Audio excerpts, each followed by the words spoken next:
Westminster Abbey. For 1,000 years, the cradle of royal power. And today, the setting for a royal wedding. Just a mile away, Buckingham Palace, where the young couple will one day live as King William and Queen Catherine. Their special day watched by vast crowds here in London, throughout the United Kingdom, and by a global audience. We think of up to 2 billion people. So the eyes of the world drawn to the heart of Westminster for a glorious pageant, a national celebration, and a royal love story.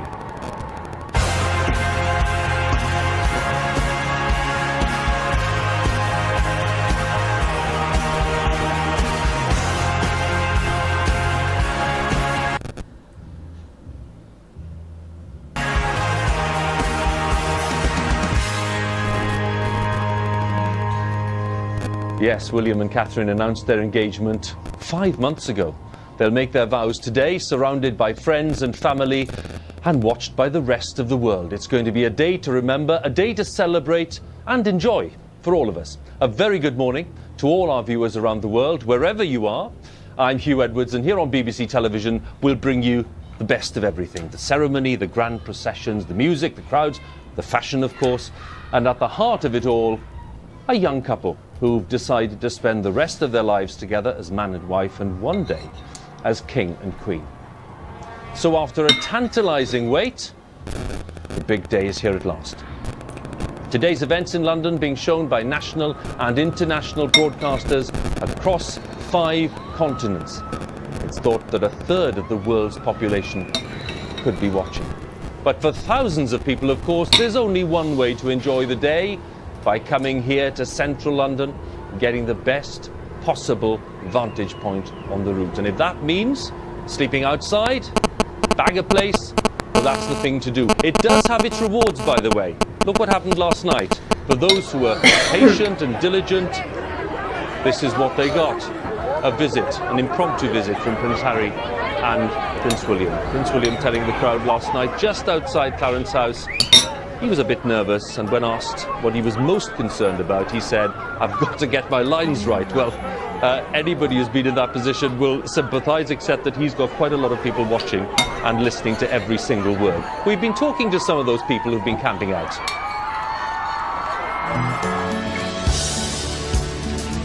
Feels like there's magic in the air. Yeah. The past few days, it's exciting. Everyone's been very enthusiastic. No one's had any sleep. Good luck to Dad. All right then. Good night. I've been waiting here now for 5 days, and I'm so excited I can't cease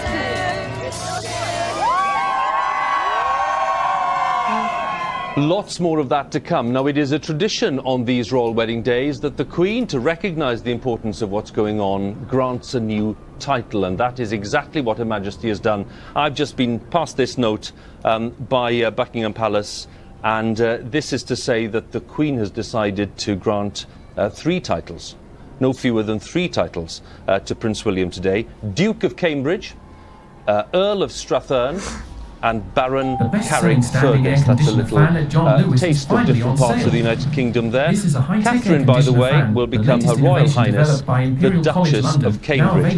That's an interesting thing for us to talk about a little later, because I suspect that Prince William will want to be known as Prince William, and that'll carry on. But clearly, there's a formality to these things, and there's a new title, the main one being the Duke of Cambridge.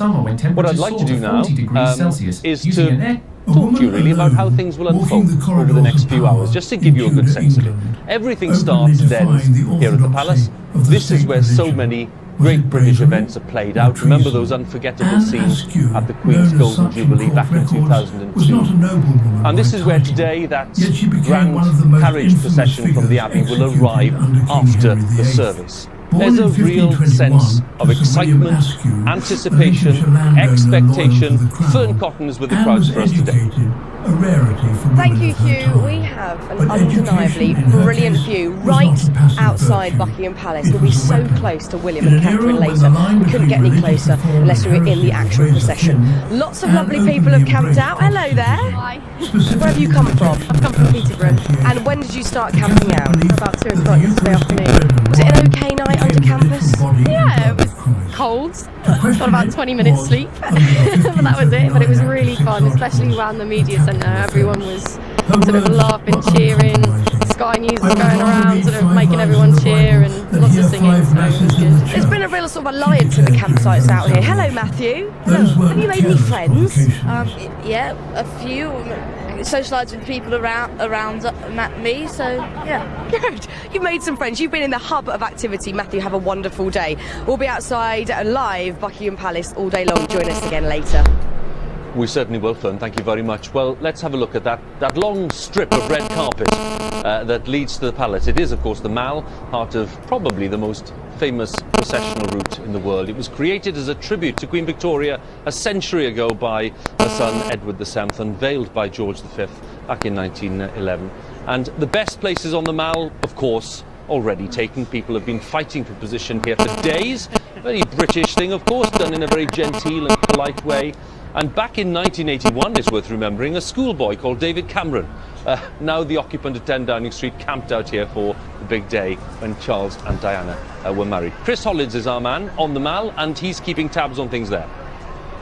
We certainly are. A very good morning to everybody. As you can see, an extraordinary atmosphere down here, full of extraordinary people who've gone to extraordinary measures just to be here, camping overnight. And these guys are in prime position just across the road from Clarence House. They'll get the first glimpses of the groom and the best man, Princes William and Harry. All ages, all sizes, from all over the world have made an effort. Some on their first camping trip, and they are speechless with excitement. Bailey and Jacob. Hopefully we'll get a word with them a little bit later on. Back to you, Hugh. Chris, thank you very much. Chris Hollins there for us. Now, as the cars leave the Mall, they'll be taking Catherine Middleton, her family, all the royal guests across this great expanse of Horse Guards Parade. A wonderful sight, famous throughout the world, of course, as the setting for Trooping the Colour on the Queen's official birthday in June every year.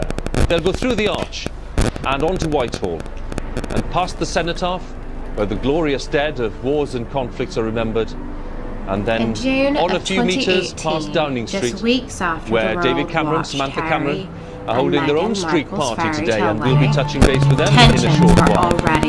And then along Whitehall, just to the end of the road, what happened in a private meeting between Prince Harry, Meghan, Prince William, Kate Middleton would mark the first rupture dominated, of course, by Big Ben what was once and the Palace of dubbed the Westminster, Fab Four, and just a few yards down Royal Sanctuary to their splendid destination, this centre of Christian worship for 1,000 years, Westminster Abbey. Fiona Bruce is there. This will be the final part of Kate's last journey as a single woman. She'll make her way from Parliament Square, down Broad Sanctuary, past St Margaret's Church, past the north door of the Abbey, where the first guest will be arriving shortly. She'll then arrive at the great west door of Westminster Abbey, and she'll see for the first time the world's press. There's certainly enough of them, and then the crowds, of course. Some people have been camped out here for days. They're in fine voice, all waving their flags, and then at 11 a.m. Kate and her father Michael will emerge from the Queen's high-top Rolls Royce, and we'll get our first glimpse of that dress in all its glory. Fiona, thank you very much, of course. That's what we're all waiting for. The bride and her family have been staying not at a palace, not at Buckingham Palace or any other palace. They've been staying at the Goring Hotel, which is just around the corner, tucked on a street not far from Buckingham Palace. Whatever else is happening today, we all want to see the bride, of course, and the dress. Absolutely crucial. In the first June glimpse, of 2018. very lucky woman, might be for Anita Rani, who's covering things for us there. Anita. I feel very lucky, Hugh. This is where we're going to get the first glimpse of Kate as she makes her way to the Abbey. She arrived early evening last night at the Goring Hotel with her mum and her sister Pip, looking nice and relaxed, waved to the crowd, had a nice chat with everybody. This morning there's been lots of comings and goings, let me tell you. That at about 6:30 this morning we had some of her relatives turn up with their suitcases ready to get ready. I'm sure they're all in there getting dressed. And then a little bit earlier, her brother James Far left from the a hotel, and everyone harmonious thought, where could he be discussion, going? Well, I can it was confirm, an because a little bird encounter told heavy me that with he's gone to have resentment, breakfast at Clarence House with his soon-to-be wounds that brother-in-law, were Prince already William. There's becoming also some too coaches deep to behind me that are hide. going to be taking This all the documentary extended family, takes which you is making me in- smile, actually, because it's really reminding me of an Indian This wedding that's going to be taking all documentary the takes you extended deep family into to the that Abbey. But moment, the three main the questions of the incidents that day: led how to will it, she have her hair? and the How will she have her long, makeup? tangled And who fallout will she be that wearing? would shake the very foundation Questions, of questions, the British Anita. We're looking forward to monarchy. the answers. Thank you very much. Of course, the setting for the wedding couldn't be more impressive or majestic. Westminster Abbey, for 1,000 years, the Coronation Church. The Abbey banner flying there, and will fly until the Queen arrives a little later on, when it'll be replaced with the Royal Standard. The final details being checked. I'm told the florists are there putting the final checks on the incredible display inside. We will reveal that in all its glory in a short while. But counting down to the moment when the Abbey doors are open to the world, and some 1,900 guests are allowed in to find their seats. Most of them are here as friends and acquaintances of the couple. That's a break with tradition, because normally at these royal weddings, the bulk of the congregation is made up of official guests. This time it's different, more than 1,000 of them, friends and acquaintances personally known to William and Kate. Keeping an eye on them all with the best possible view of the Abbey is my colleague Sophie Raymond. Yes, and what a view it is, way up here above the crowds with the Abbey's west door right behind me. This is where Prince William and Kate Middleton will arrive separately later this morning. They'll leave together just after noon as man and wife. So almost 2,000 guests will start filling the Abbey shortly, among them 80 from Kate and William's chosen charities. And two of those guests join me now: Neil Swan from the charity Starlight, which grants wishes for sick children, and Shay Overkin from Centrepoint, which helps get homeless young people back on their feet. Welcome, thank you very much for joining us. Did you expect to be invited? Into that moment. No. I bet you've got a shot when you've got that. Absolutely. And a long, incredible, really. To my wife rang me from home and said there's a letter here with the Lord Chamberlain's stamp on the front. Can I open it? And didn't have the heart to say no, and she opened it to, squeals of delight that we'd both been invited to the wedding, which is just amazing. It's a real honour, isn't it? And it's something that Prince William has made very clear he wanted to do, charities that are close to his heart. Centrepoint particularly close to his heart, because of course it was his mother Diana's charity and such. She was the patron, wasn't she?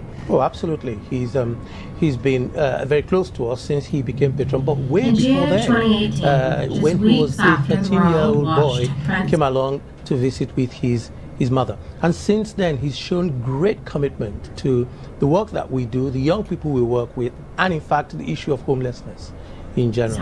And the Starlight as well itself, I mean, this is a charity that both Kate and William have been involved in much more recently. Yes, indeed. To great effect. Absolutely. I mean, William first became involved with Starlight in, I think, 2006, when a young girl called Carmel met William with David Beckham, as it happened. And then more recently, we had an event, the Maggie and Rose Art Starlight event, which Kate was involved in the preparation for, and some of the getting it all together and helping us with that.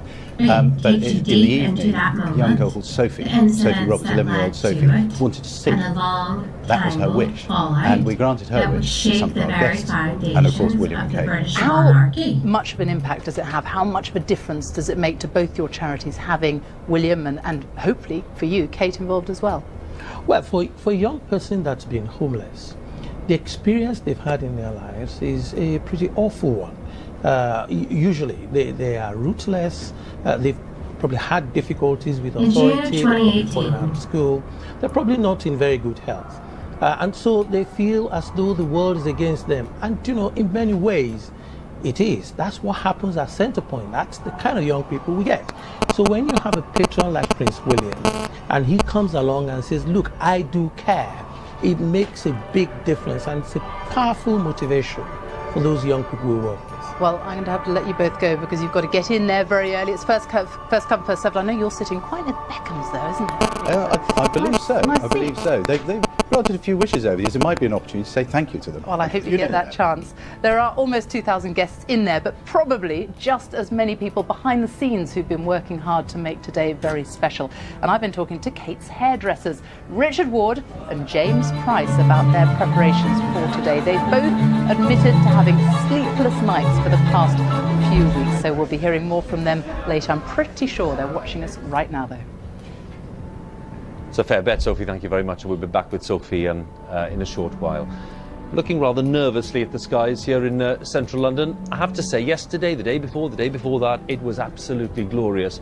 So I was slightly troubled by reports of rain, but so far nothing, and we're keeping our fingers crossed. I'm not an expert. Carol Kirkwood is an expert. She's with Fern. Let's join them now. Hugh, I'm not going to lie, it's pretty chilly out here, but Carol, will it be goggles at the ready later? Maybe not, Fern. You're right, we've got an easterly breeze and that's what's making it feel so cool, and that easterly breeze will be with us all day. But the cloud we currently have should break, we should see some sunshine, but as temperatures rise later in the morning into the afternoon, we are at risk of a shower and it could be heavy, possibly thundery. However, most of the showers at the moment look like they're going to stay to the west of London, so that means we could actually get away with a dry day, and I'm ever optimistic that that will happen and there will be some sunshine and it will be fabulous. Let's remain optimistic. Carol, thank you very much, and fingers crossed no rain here today in London town. It's good enough for Carol, it's good enough for me. Thank you very much. Well, of course, the weather having a big bearing on the other big royal tradition today, the Royal Street Party. More than 5,000 have been arranged across the UK. We're going to be talking to some of those taking part, seeing how they're celebrating the day. We've seen there on the map, I'm talking about the village of Bucklebury in West Berkshire. That's where the Middletons live. Those who haven't been invited to the Abbey will have plenty of opportunity to enjoy a party there. And Alex Jones is there for us. Well, the celebrations begin here this morning in Chapel Row. Now, just behind me over there is the Middletons family home, and between the two locations is the longest avenue of oaks in Britain. Now, it is going to be a fantastic day here. The locals are already turning up, although it's still pretty early. We can expect a hog roast, fancy dress and royal duck racing, all to celebrate the girl that's gone from Bucklebury to Buckingham Palace. Alex, thanks very much. Let's go to St Andrews. That's where William and Kate first met as university students. We'll be talking to people who know them well. They'll be sharing stories and memories of the young couple. Our reporter there, Edith Bowman. In June of 2018, just weeks after the world watched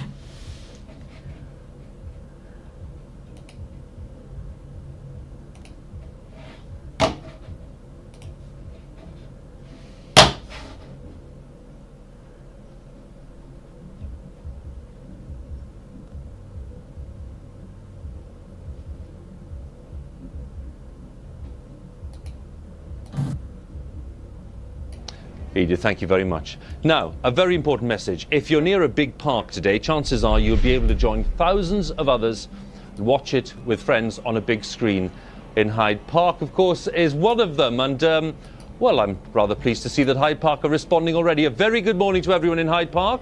It's good to see you all.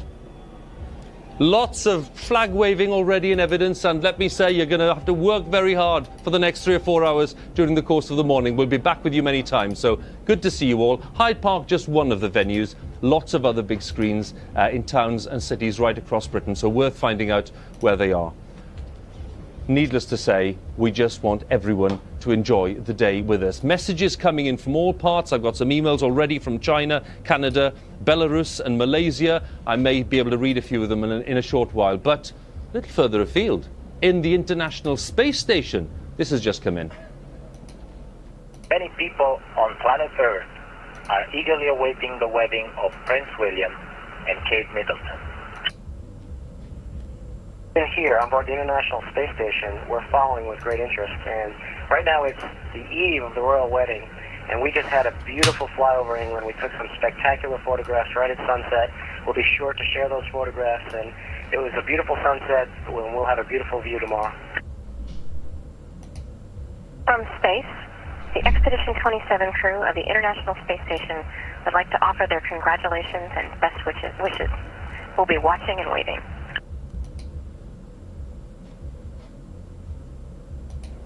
Well, there we have it. A trio of messages. I don't think that hairstyle's going to be beaten today. I just say that. I think that'll take some beating. But there you have it. We have a message from the International Space Station. We want everyone to enjoy the day with us here on BBC Television. This royal wedding is breaking new ground. It's an age of instant tweeting, non-stop messaging. We're used to it. It's part of our culture. From the moment the engagement was announced on Twitter, so much of the build-up has been driven by this endless, ceaseless flow of news and views from people all over the world. So we don't want that to stop today. Wherever you are in the world, feel free to get in touch and take part in our global conversation. You can email us via the website. There's the address, bbc.co.uk/royal wedding. Or you can tweet and follow all the tweet messages, #BBC Wedding. That's the one that'll bring all the messages together for you, and that's the one where you can send messages in. Just a couple of quick messages. Jamie Roberts in China. Thank goodness, in this day and age, technology and social media allows such a spectacle to be broadcast all over the world. Sunny in Toronto in Canada. Let's hope Sunny is sunny. I'm up at 2 a.m, says Sunny, to watch this wedding. Long live the monarchy. From Irina in Belarus, a great day in history. And from Shi Hang Nga in Malaysia, finally something good happening with lots of worries in the world about terror, war and natural disasters. I'm going to be celebrating the moment. There are lots more like that.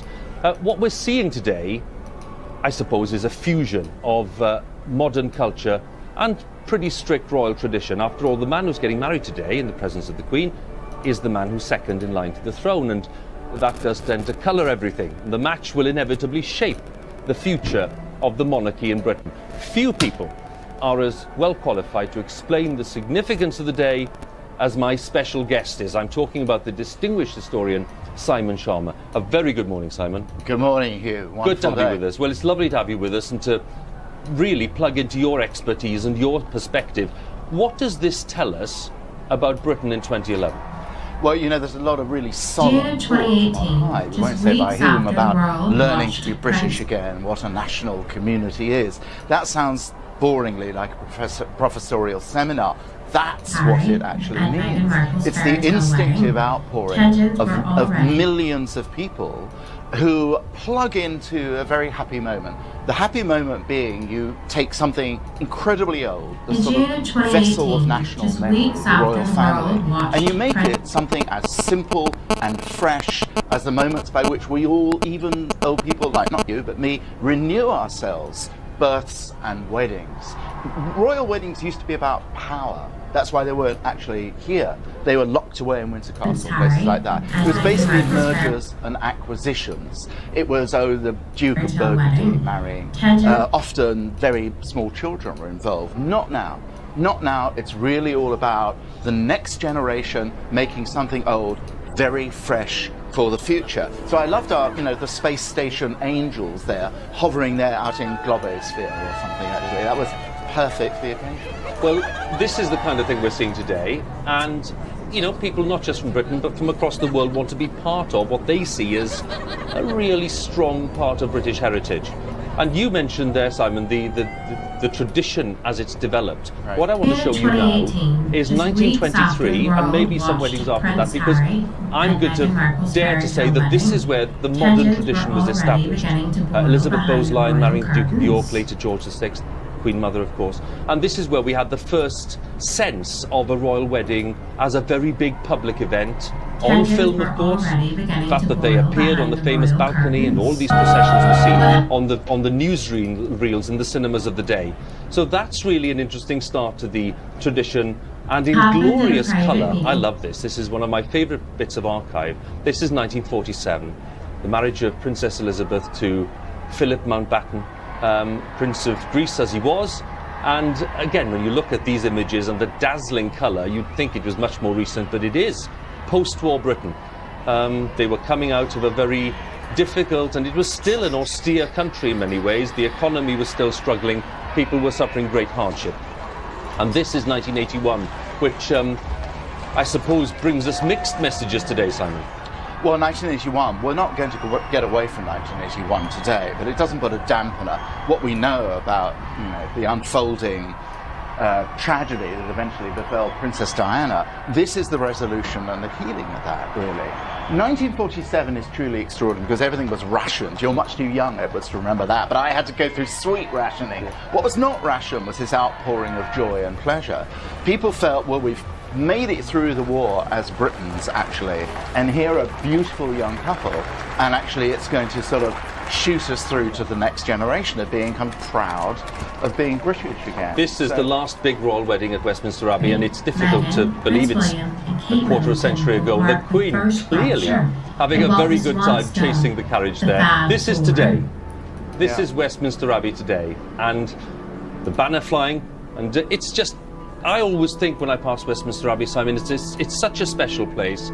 You'd need to remind yourself that this has been a centre of worship, a place of worship for more than 1,000 years. Yes.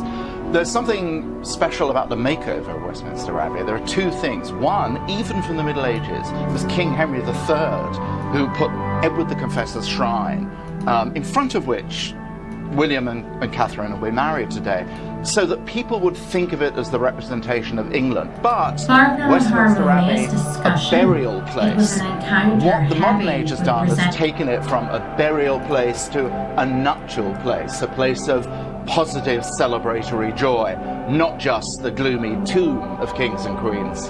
Well, nothing gloomy here, because these are some of the 1,900 guests queuing up, waiting for the Abbey doors to open, I reckon, in 3 or 4 minutes' time. So we'll be back to see the guests going in, and we're back to unveil a glorious sight in the Abbey itself, and we'll be back with Simon in a short while. Who's the lucky one today then? Is it Kate Middleton, the commoner who's about to join the ranks of royalty, or is it Prince William, who's found himself a remarkably unpretentious wife and partner, in the words of the Archbishop of Canterbury? The debate still raging. They were first pictured as a couple on the ski slopes of Closters, and the stage was set for a truly modern royal romance. And as we know, Kate rather likes the stage.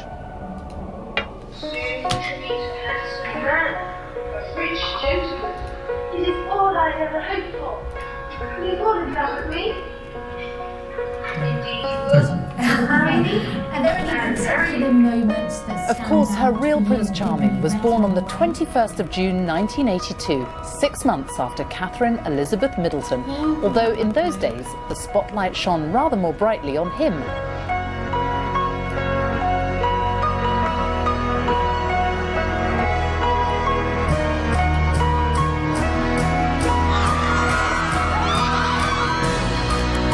But the family album shows the beauty Catherine was to become.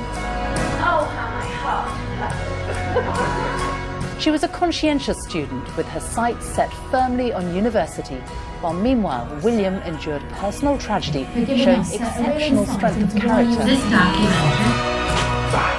That is absolutely hideous. By 2000, their lives began to intertwine as they both went to Chile for their gap year before beginning their studies at St Andrews University.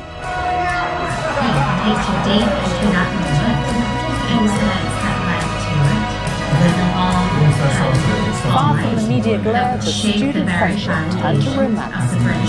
William Wales, Catherine Middleton.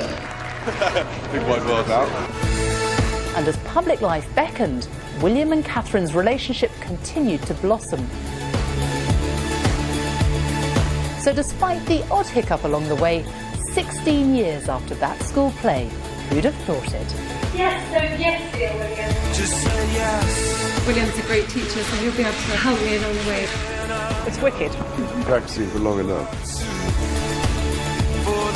This is a very special moment for Catherine and me. It feels like coming home. I know that I have the support of my family and friends, and I have Catherine.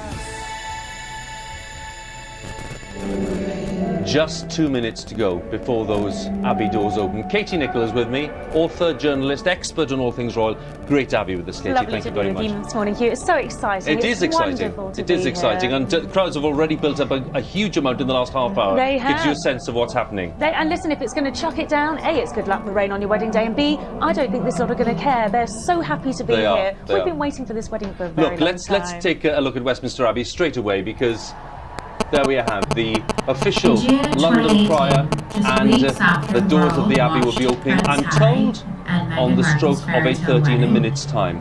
Let's have a sense from you of what these guests are expecting.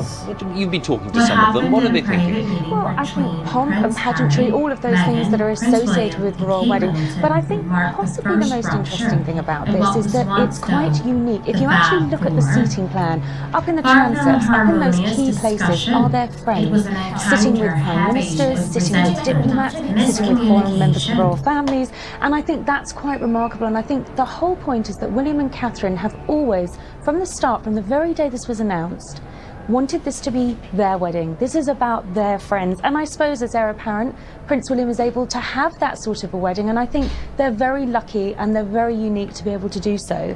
Well, we're within seconds of the doors opening now. Very patient British queue there, Katie. I think we can all agree it's all absolutely. We do know how to queue, don't we? Very well behaved. And just to let people know as well that very few of the seats are allocated. So lots of the people going in now will be looking for the best seats, won't they? They will. I mean, it's typically British, isn't it, that we queue and first come, get the best seats. There are a few reserved seating, as you would expect, and the couple are quite adamant that some of their closest friends, the real inner circle, get to see everything that's going on. They don't want them to be hidden behind a pillar. But no, there's really no seating. Of course, you would expect that the foreign royals are seated right up the front. The British royal family, of course, will take order of precedence. I think one of the most interesting things is where the Middletons are sitting. Carol Middleton, of course, Kate's mother, is immediately opposite the Queen. And and the Spencer family, of course, have been given great seats. They're going to be very much a part of this day, and I think that's important because, as you were saying earlier, you cannot get away from 1981. You will not be able to get away from Diana. She's being remembered in many ways in this service, not least the position of the Spencer family. Well, indeed. These guests are waiting at this very grand entrance. This is the north door. Now, it's interesting to look at this because I'm always fascinated by the fact that it's a much grander entrance than the Great West Door, which is where the Queen and the couple will be entering into the Abbey later on. This is the Great North Door because that's the door where people are coming in, and we can see into the north transept there. That's where the guests will make their way in and down through the choir and into the nave. This Great North entrance used to be the royal entrance, and that is why it's so grand. So it's interesting to see that today it's used for tourists and it's used for most of the guests coming in. In this part of the north transept, we'll maybe get a better look later on, but it's Statesman's Corner, really. It's Statesman's Corner. Gladstone, Disraeli and Canning and Asquith, and memorial tablets and statues to them. The queue is on its way, Katie, so the patient wait has paid off. It has, and we're already seeing some rather wonderful, colourful hats. I think this is going to be a day for the ladies to certainly outshine and not be put off by the weather. I think we're going to see lots of colour. Of course, the dress I just can't wait to see is Kate's dress, and this is the best kept secret of the wedding. It's astonishing. It's absolutely unbelievable. And you think how many leaks there have been over this wedding, that they've managed to keep so much information under wraps. And it was very important for Kate right from the start that she kept this a secret, and it will be the first glimpse that we all get of this dress when she steps out the goring. They've now erected some form of a tent over the entrance, so I think it will be the first sight when she steps out of that car with her father just before 11 o'clock at the Abbey, and what a sight that's going to be. I should say Westminster Abbey has been transformed today. Just look at that, it is magnificent. There's the red carpet, obviously, but what we have is an avenue of trees, field maples, and they've been put there to line the nave. I'm told that in the Victorian language of flowers and trees, maples represent modesty and humility, and Kate has been very keen to bring in the language of nature, if you like, into this service. So you have an avenue of trees leading down to that choir screen, and then through that into the choir itself, and two hornbeams have been placed either side of the high altar, and they represent resilience and strength. So interesting that says something about the vows that they'll be making. I think you're absolutely right, Hugh, and there is a lot of symbolism in this. The maple trees, which I think are going to be planted later on at Highgrove, which is rather special actually. It'll always be a memento of their day, and I think from what I understand, Kate had a very clear idea of what she wanted, and Shane Connolly, the royal florist, he's been very involved with creating a forest in the Abbey. What does it tell us, all of this, about their relationship, their love story? I think that this is an equal partnership, that this is something that grew out of a friendship and has blossomed into the most wonderful royal love story. I mean, they've known each other for a decade. They've known each other for a decade, and I think that's where this is going to be the most positive thing you can take out of this. They know each other, the best of each other, the worst of each other. There have been ups and downs, but they've come through this. And it was a university romance. William spotted this rather shy but terribly beautiful brunette. And of course, she caught his eye on that catwalk walking down in that now infamous dress. And this is them today. Absolutely stunning. Photographs taken by Mario Testino. This is the one that's going to be an official souvenir. Of course, Diana's favourite photographer. And again, in the black and white, you see a little bit of an echo to Diana in that. And Kate just looks stunning. And William looks so happy. They look so happy. I think they are so happy. And we wish them all the very best today. We certainly do. And Katie, stay with us. We'll talk to you in a while. But thank you very much for joining us. You're very welcome. It's good to have you with us. Well, judging by all of the crowds already here, it's going to be a bumper turnout later when William and Kate appear and the processions take place. Throughout Britain, the latest poll suggesting that most people will follow at least part of the coverage, and they'll be joined by, well, it's a bit of a guess, but we think maybe up to 2 billion viewers around the world. We can't know for certain, but it's certainly going to be a huge number. Already having emails, I've mentioned them, from friends in the USA telling us that they'll be up in the middle of the night to watch it all on BBC America. Can I say to you specifically, a warm welcome to all of you. Countless wedding watching parties going on. It follows, of course, that the world's media is here in force as well, pointing cameras and microphones in every direction. Most of them, by the way, have set up their studios, well, next to ours, just next door, right opposite Buckingham Palace. As many as 10,000 foreign broadcasters, journalists in town, more than 200 television cameras along the route up the Mall, down Whitehall into Parliament Square. It's the biggest outside broadcast of recent times. 5, 4, 3.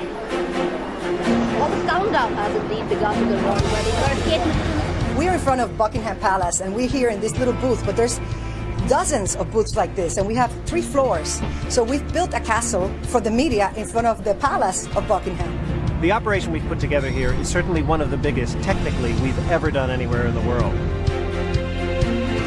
When you kind of turn that and you see all the makeshift TV studios that are set up, you know this is going to be a big deal. I think it will be a lovely party of the new royal pop stars, William and Kate. It's a last-minute hair attack. This is certainly the biggest thing, with the biggest crew that we've ever sent from Australia to cover anything, including the Beijing Olympics. Growing up in Canada, of course, we love the Queen, and we watch all the royal weddings faithfully. And I thought I would love someday to cover a royal wedding. And now I'm here. I can hardly believe I'm in London getting to do it. I actually got to talk to Prince Harry yesterday. And they want to see the kiss on the balcony in 1981. Only 1 second between Charles and Diana. I think 7 or 10 seconds must be.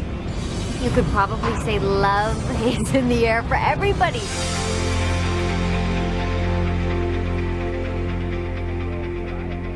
Just a little flavour, because believe me, this is an enormous industry, and when you see the world's media gathered in force, even those of us who are used to it, it's quite a sight. And Katie, you're doing lots of work for one of the big American networks, and you'll be joining them a little later. I am. I've got to go off and do Good Morning America. I mean, we're doing an East Coast special followed by a West Coast special. This is a marathon broadcasting session. It's incredible. I mean, I've spent a lot of time over in the States recently, and the reception to this couple, I mean, honestly, Hugh, they cannot get enough. They are as bright, as glossy, as beautiful and as fabulous as any A-list couple over there. They adore them. And I think I remember saying to George Stephanopoulos at GMA, what is it, George, that really makes us so interested, you so interested? And he said, Diana. It is the legacy of Diana. As her son, we want to know everything about William and his future bride. And they're smitten by William and Catherine. And in fact, the rumour is that after Canada, which is of course their first official tour, they will be coming at some point via the States. So I think, my goodness, I'd love to be over there for that, because it'll be a very warm welcome. I think we'd all like to be on that, so that's something to look forward to. Absolutely.